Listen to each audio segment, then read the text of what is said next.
কয়েকদিন আগে একটা ছবি দেখেছেন, একটা খবর দেখেছেন, নেপালে গণঅভ্যুত্থান হয়েছে, আন্দোলন হয়েছে এবং সে আন্দোলনের মধ্য দিয়ে সেখানকার যে প্রধানমন্ত্রী ছিল, সেখানকার যে স্বাস্থ্যমন্ত্রী ছিল, অর্থমন্ত্রী ছিল, তাদেরকে তাড়া করেছে, মেরেছে। সেটা নেপালের কথা, আমাদের দেশের কথা নয়।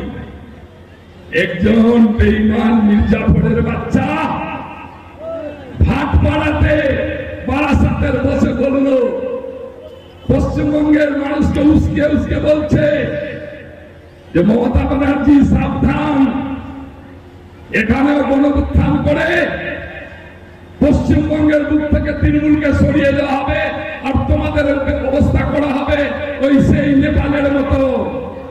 ওই বন্ধু অর্জুন সিং, গায়ের জামা কাপড় খুলে তোমার গামছা পরিয়ে রাস্তায় দড়িয়ে দড়িয়ে তৃণমূল কংগ্রেস কর্মীরা তোমার ধাওয়া করবে।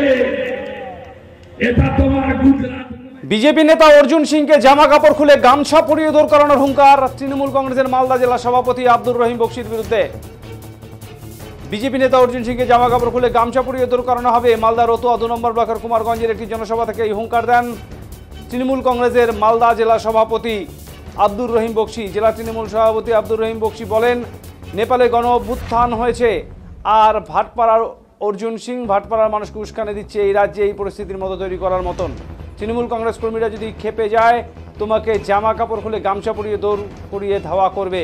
আর তোমার যে পিতা বিরোধী দলনেতা বড় বড় কথা বলছেন, আস্ফালন করছেন, বিজেপি এই দেশটাকে বিক্রি করে দিচ্ছে। এই দেশের মানুষ খেপে গেলে এই বিজেপি নেতাদের খুঁজে পাওয়া যাবে না, মানুষ এদের খুঁজে খুঁজে বার করবে। এই প্রসঙ্গে জেলা বিজেপি সভাপতি অজয় গাঙ্গুলি বলেন, নেপালের মতো গণঅভ্যুত্থান এই রাজ্যে হবে, আতঙ্কিত তৃণমূল কংগ্রেস। আর সেই কারণেই পিঠ বাঁচাতে তৃণমূল নেতারা আবোল তাবোল কথা বলছেন।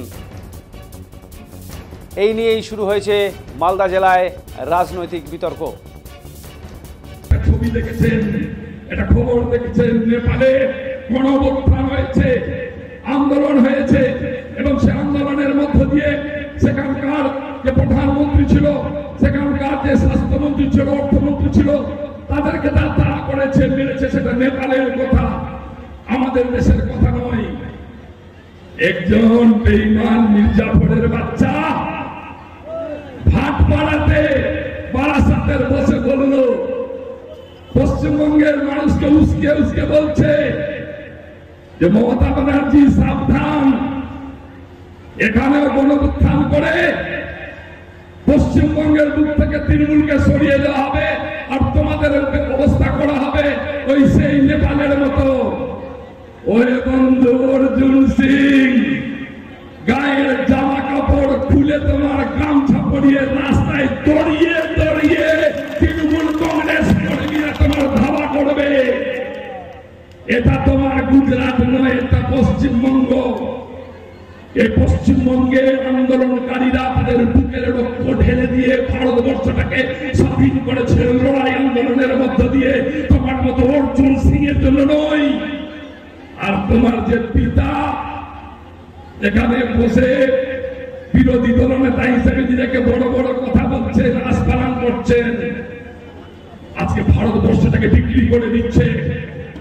ভারতবর্ষে যে গণঅভ্যুত্থান হয়, বিজেপি রাখার খুঁজে পাওয়া যাবে না।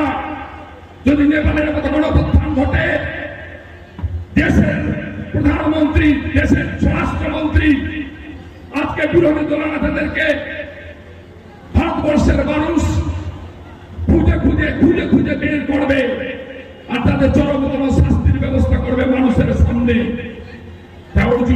অর্জুন সিং এখান থেকে হুঁশিয়ারি দিতে চাই, সাবধান বন্ধু। পশ্চিমবঙ্গের মানুষকে খেপিয়ে তোলার চেষ্টা করবে না, পশ্চিমবঙ্গের যুবককে খেপিয়ে তোলার চেষ্টা করবে না, পশ্চিমবঙ্গের মহিলাদেরকে খেপিয়ে তোলার চেষ্টা করবে না বন্ধু।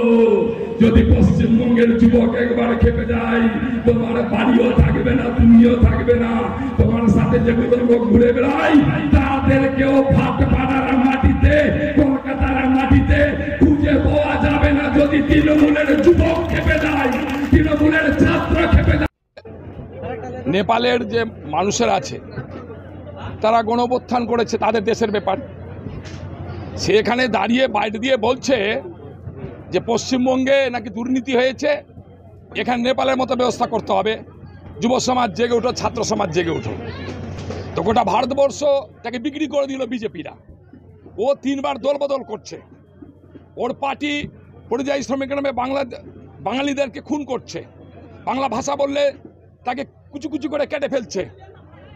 আর গণঅভ্যুত্থানের কথা বলছে। পশ্চিমবঙ্গের গণঅভ্যুত্থান হলে হবে ভারতবর্ষের সরকারের বিরুদ্ধে, বিজেপি সরকারের বিরুদ্ধে। আর এখানে ভাটপাড়ায় বসে একজন দালাল চটকদারি কথা বলে বলছে উস্কে দিয়ে যে পশ্চিমবঙ্গের মানুষকে যে মমতা ব্যানার্জির বিরুদ্ধে যেতে হবে। তাই তাকে বলেছি যে গামছা পরে দিয়ে রাস্তা হাঁটাবে। কারা করবে সেটা সাধারণ মানুষ করবে, সাধারণ জনগণ করবে, ছাত্র করবে, যুবক করবে, শ্রমিক করবে, মহিলারা করবে।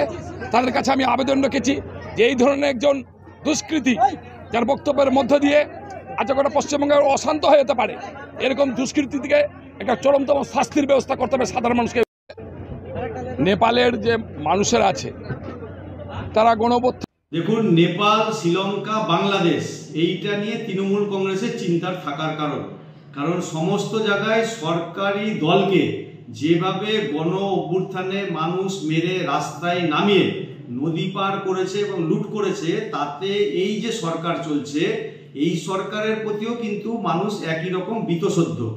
এখন যারা বাজে বাজে কথা মঞ্চে দাঁড়িয়ে মালদার তৃণমূলের নেতারা বলছেন, তাদের এই ভয়টা কিন্তু সবার আগে ঢুকেছে। সেই জন্য তারা যেন সবার শেষে এই আক্রমণের শিকার হয়, সেই জন্য এই জাতীয় কথা বলছেন যে আমাকেও তোমরা টার্গেট করবা, কিন্তু শেষে যেন করা হয়। কারণ এই জাতীয় নেতার কোনো অস্তিত্বই নাই।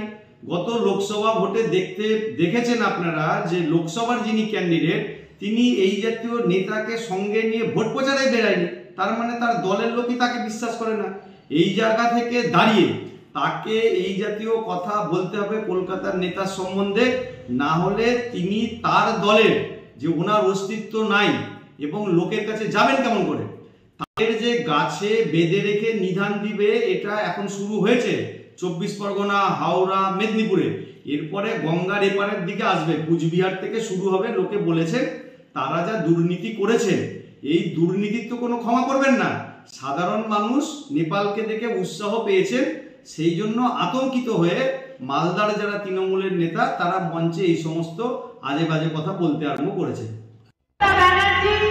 যিনি মানুষের কথা চিন্তা করেন,